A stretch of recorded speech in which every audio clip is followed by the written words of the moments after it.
Hello, everybody, and welcome to our show. Today, I have the privilege of speaking with my good friend Clay Moore from Leighton O'Brien. Clay, could you tell everyone, please, a little bit about your roles and responsibilities?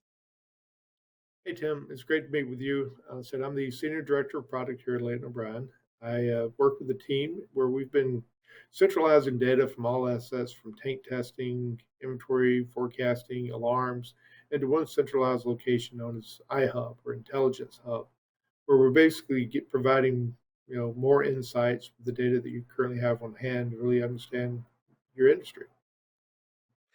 Clay, the C-store industry is in a very difficult environment today. We're still recovering from a pandemic, all kinds of inflation, financial issues, and the like.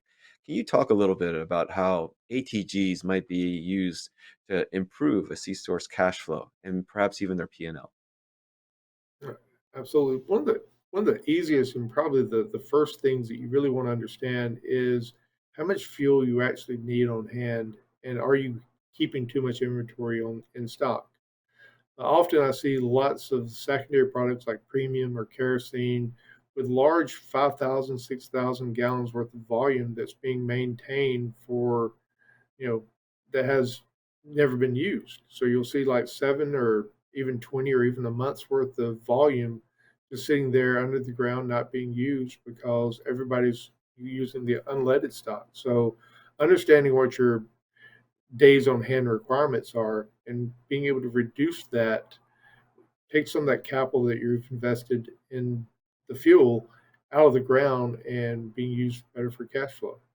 Clay, this seems like a really interesting proposition that for a lot of operators who may have some excess inventory in the ground, a very easy way to get and improve their cash flow is to kind of liquidate some of those assets. Can you provide some principles, though, for how to do this intelligently? I mean, you want to be very careful about running out of your fuel and not being able to serve your customers, do you not? Oh, yeah, great question, Tim.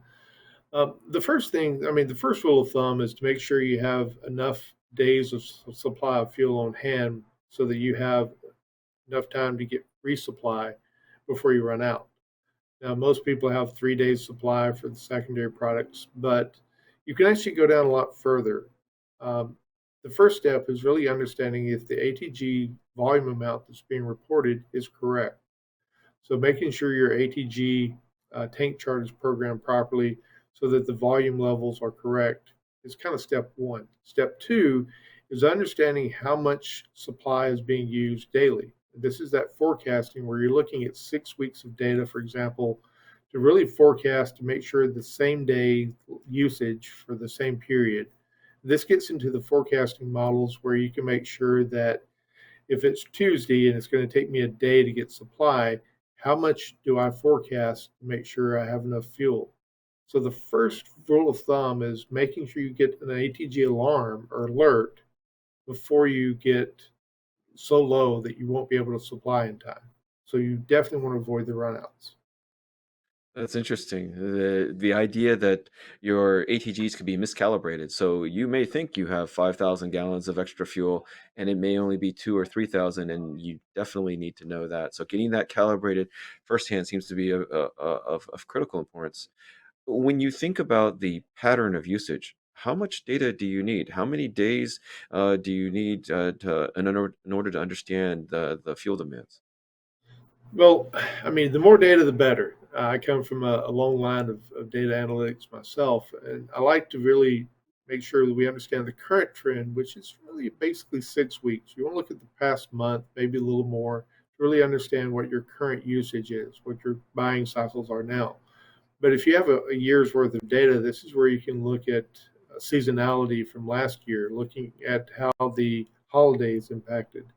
So being able to do surge forecasting based on, say, inclement weather, being able to factor in all these things that are going to cause a sway in demand, and being able to have real-time visibility to that inventory will allow you to be able to make quicker decisions. If your fuel supply is now increased based on your forecast, maybe you need to get a supply, replenishment sooner than later.